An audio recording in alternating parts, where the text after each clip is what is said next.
Hello everyone, my name is Naguura and today I will talk about everything you need to know concerning Shadowlands Season 4. So this season is special because we've never had anything like this before. So I quickly want to go over everything to make sure you guys understand what's coming, what's new, and how all the new systems work so you're not confused when the season comes out. First of all, there will be no new raid. There will also be no new zone, of course, so everything kind of stays the same. There will be no higher item level legendaries either. They stay 291 item level. That means that there will be higher item level normal items that you can get from the raid, the vault, and then plus than your legendary item level will be. So that means that you maybe want to recraft your legendaries on a lower budget slot. So something like a ring, wrists, cloak, belt, something like that. Because of course you would be losing overall stats if you could be using a higher item level normal item in that slot. Then there will be no higher conduits either. So the 278 conduits will be the highest ones. But you will be able to obtain them without any restrictions. And you just have to pay Cosmic Flux for them. There will be no preseason either, so that means on the 3rd or 4th August, depending on your region, you will immediately be able to do all of the new content without any sort of item level caps or anything. You will be immediately able to do Plus, and you will also be able to do the new raid immediately on all difficulties as well. Well, the new fated raids on normal, heroic, and even mythic as soon as the patch comes out. Then, the sockets will be obtained the same way as in Season 3 through the vault coins. There will be new coins though, so the Season 3 coins cannot be used anymore. The sockets will only cost 3 coins instead of 6, so that means you're going to be able to get more sockets with your currency. Then let's quickly go into the fated raids. That will be the version of raids that drops the highest item level. So the fated raids can be accessed in all difficulties, so it's LFR, normal mode, heroic and mythic, but the fated raids will have affixes. The affixes are going to rotate every week as well, and it's only going to be one affix. Most of the affixes are a kiss curse effect, so you have to do something, but you will get a buff or something like that if you do the affix correctly. Now, the raid that is fated will rotate every week between the raids that we already had in Shadowlands. So it will be Castle Nathria, Sanctum of Domination, and Sepulchre, the first ones, starting with Castle Nathria. One of the raids will be fated, the other raids will be its normal version, not dropping any higher item level loot, but the raid that is fated will drop the higher item level loot.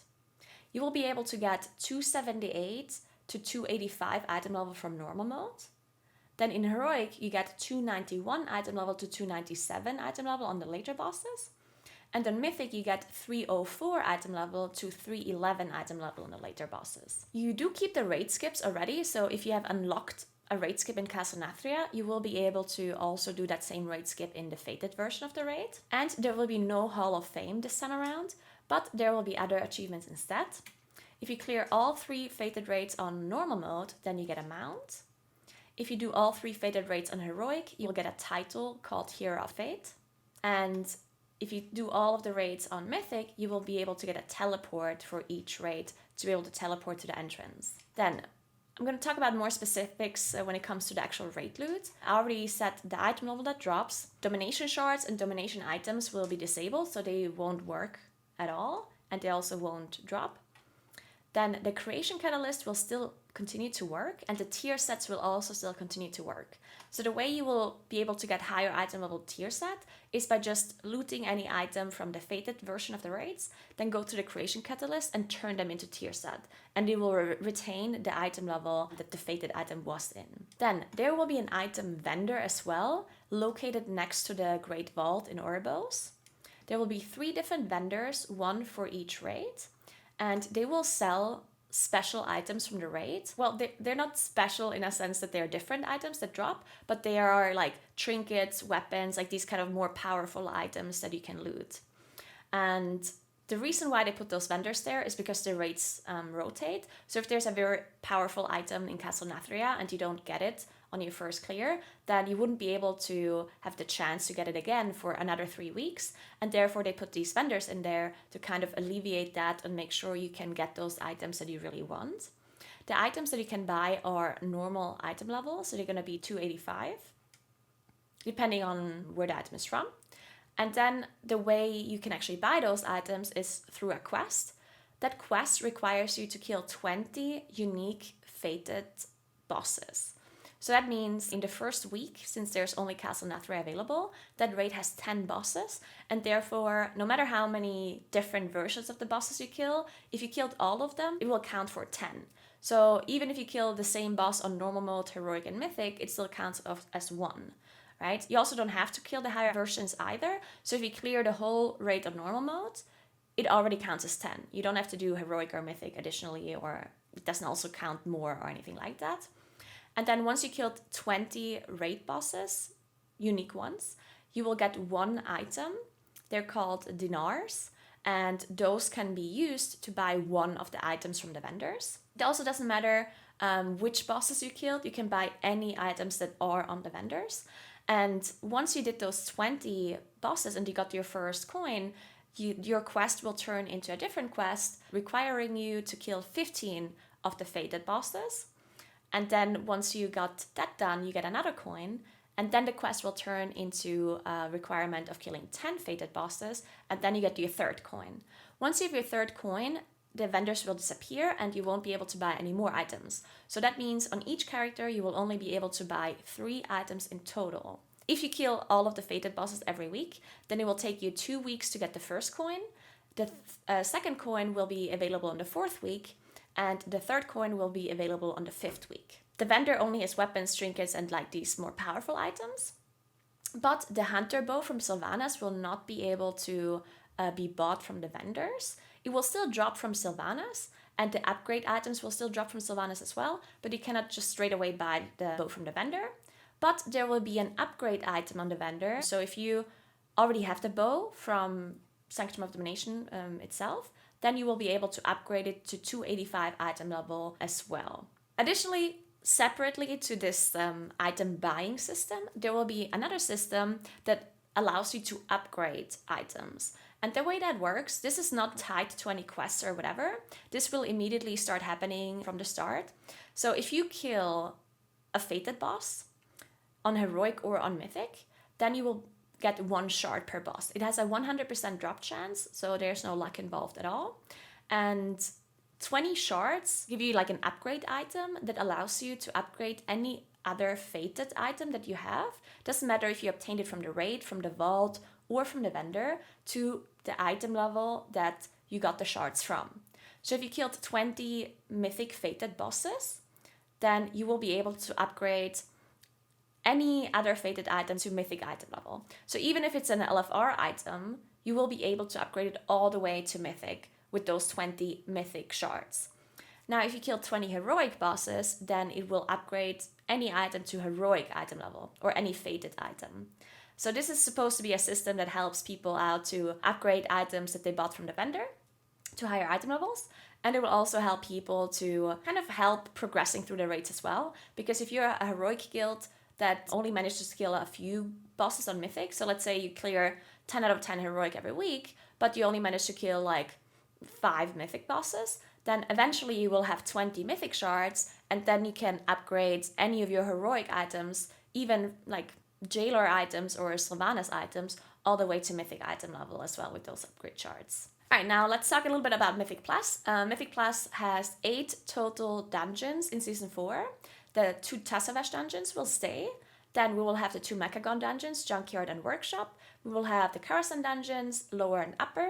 And then we will have Grimrail Depot and Iron Docks from Worlds of Jenner. There will be a new seasonal affix as well called Shrouded. At the start of the dungeon, you will be able to talk to an NPC and you choose one of your secondary stats. And then this is personal and not group-wide. So each individual player can choose a different stat if they want to. By default, if you don't pick any stat, it will default to versatility. And some mobs in the dungeons are imposters. You see that they have like a purple glow around them. And they're basically normal mobs, but they turn into dreadlords once you engage in combat with them. Once you kill the dreadlords, you will gain a stat buff depending on which one you chose at the start, and this one will be permanent and stay throughout the dungeon. So at the end of the dungeon, you will probably have a lot of stat buffs. So if you chose haste, for example, you might have up to like between 10 and 20 haste buffs that will greatly increase that stat for the rest of the dungeon. Then the old and plus dungeons from Shadowlands are not going to be active and plus dungeons anymore. They will still be possible to do, But the highest item level you can get from them are 262 items from Mythic 0. So stuff like The Other Side, Necrotic Wake, Theater of Pain, you can still do them, but not in N+. And you will only be able to get 262 loot from them. And they're not considered Season 4 dungeons, and therefore you won't be able to get items from these dungeons in the vault, and you also won't be able to upgrade those items with Valor. Now the way Valor works is still the same way as Season 3. You will be able to upgrade items from Season 4 dungeons with your Valor points. So again, you won't be able to upgrade something like IQD or Ruby or anything like that, but you will be able to upgrade the items that drop in the Season 4 dungeon pool. And the vault, as I said, also drop items from the Season 4 dungeon pool and not from any Season 3 dungeons. Then the Mythic Plus score system works the exact same way as any other system seasons previously as well.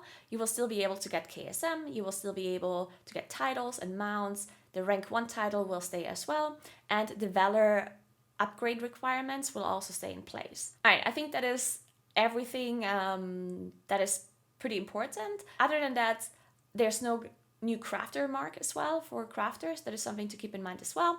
And some of your currencies will stay. Cosmic Flux, for example, will stay. Keep in mind, you can also send Cosmic Flux from one character to the other as well. So that is something that you want to do, because we will need a lot of Cosmic Flux to basically create tier sets, right? Because we will have to use the creation catalyst to create tier set. Therefore, you will need a lot of Cosmic Flux for that. And additionally, Cosmic Flux is also used for the Conduit upgrades as well. So yeah, you can already pre-farm some Cosmic Flux if you're missing. And you can also send some from the other characters on whichever character you want to play this time around. And yeah, there's also going to be some class changes as well. I'm going to quickly go over them in a TLDR version. Dastro Warlocks have gotten a nerf. Survival Hunters got nerfed as well. Moonkins had their Starfall buffed by 15%. Shadow Priest had their AoE buffed as well. Arcane Mage was buffed a little bit. And Prot Paladin was also buffed a little bit. There were no healer changes regarding PvE at least. And yeah, I do think this is going to change up the meta a little bit, but not too much. Some people have been asking, oh, what's going to be good in Season 4, in raids and in M+.